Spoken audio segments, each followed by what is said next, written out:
Hey, Modernizing Medicine team. This is John Bales with JB Sales. So I'm super excited to be part of your sales kickoff here. I've heard a lot of great things and all the potential you have in front of you.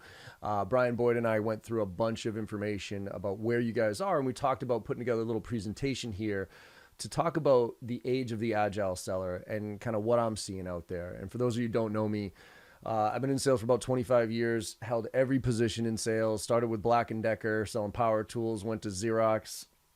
From there, that's where I got my real sales education. I mean, talk about selling a commodity here, right? 45 pages a minute over 42 pages a minute. But that's really where I got my education and learned how to take rejection. And then I started a company called Thrive Networks doing outsourced IT support for SMBs, right? So we went into small businesses. We managed their entire infrastructure, servers, workstations, backup, security, everything. And it was similar to practices because I was knocking on doors. I was trying to get the executives to pay attention to me. So we did that. And look, I was about 25 years old when that happened, when we started that company, and I didn't know what I was doing. So I took every training I could, Sandler, Miller, Hyman, Taz, Spin, you name it, I was taking it. And I came across this company called Basho, and it was the first training that I liked. And the reason I liked it was because it was super tactical. It wasn't this big theory about selling or this huge process I had to follow. It was, hey, here's how to send an email. Send an email. Here's how to make a phone call. Make a phone call. So I actually used those techniques that I learned at Basho to help grow Thrive. We ended up being the fastest growing company in Massachusetts for a few years in a row, got us to about 85 employees and about 12 million in revenues. And then we sold off to Staples. And I spent about a year going through that integration and come to find out, apparently I'm not a corporate guy. I don't have much of a filter here and I really don't like playing politics. So after a little while, Staples offered me another position. It's a nice way of firing me. And so I was looking for a job, and Basho said, John, you want to be a trainer? I'm like, no, absolutely not. I'm like, why not? I'm like, I don't like trainers. You know why? Because most sales trainers I had come across up until that point in my career were either failed sales professionals or professional presenters. And if you've ever been through a training where you could tell the trainer's never actually done what they're telling you what to do, you can tell, right? So I didn't want to be that guy. And they said, don't worry, John, you have to use these techniques to sell so you can train so you can get paid. All right, I like the whole practice what you preach thing, right? So I joined Basho, took on some bigger accounts, brought on some bigger ones, and then to make a very long story short, they screwed it all up and I took it over. So I went off on my own about 7 years ago with JB Sales, took all my clients with me, and now I'm working with some of the fastest growing tech startups out there, Salesforce, LinkedIn, Box, Dropbox, Slack, Google, and a whole bunch of others, and also a lot in the medical device field, Athena Health and a few others. So I get the space, but I'm not just a trainer. I still sell every single day. So what I'm going to share with you today is I get to see a lot of things that are happening and a lot of things have changed. And so I'll share with you what I'm seeing change and where we need to go with this and why I think agility is the number one skill that is going to be your competitive advantage moving forward.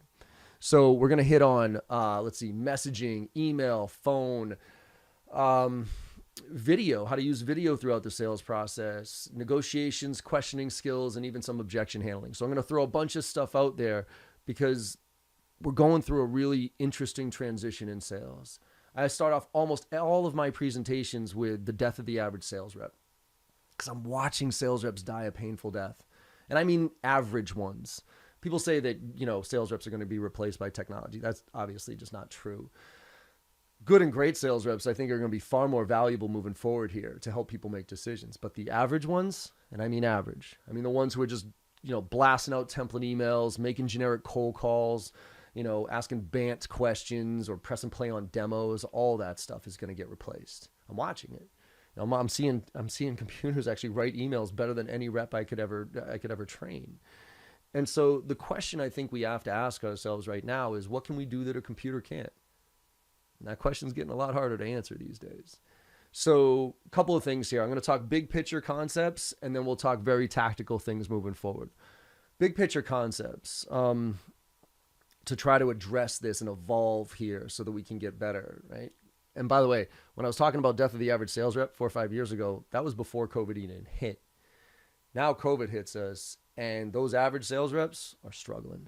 The people that didn't treat this as a profession to try to get better every single day and were just going through the motions, they're in some trouble right now. We have to adapt. So let's figure out how to adapt. And the two big picture concepts that help me, at least, is one of them is the concept of context over content. Okay. I stole this one from Gary Vaynerchuk. I don't know if any of you follow Gary Vaynerchuk. He's kind of crazy, but he's cool. He said a while ago, look, if everybody talks about content is king, content is king. He said, fine, if content is king, then context is God. And that got me thinking about sales versus marketing.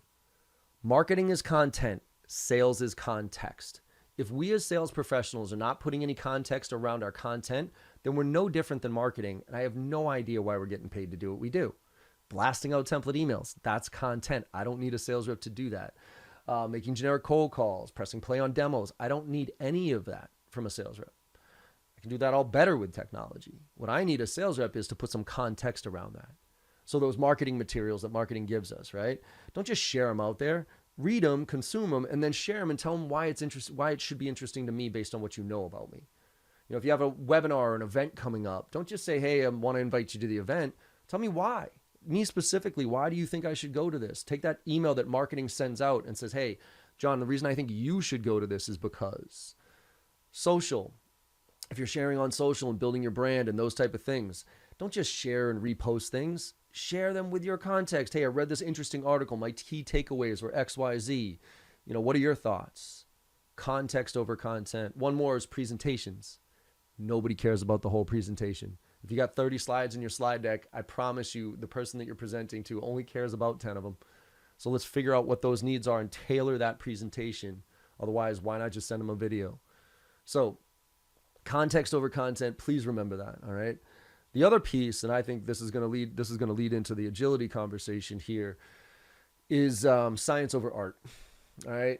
You know, obviously sales is a science and an art. There's no question about it. But sales should be looked at, in my opinion, as way more of a science than an art, especially right now, because the science lays the foundation for the art form to be that much more effective. The structure, the process that we put in place allows the art form to be more effective.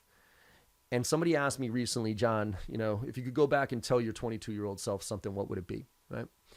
My number one answer to that, A/B split test everything you do. And I mean that. Say you're making calls into doctor's offices or specialist offices, right?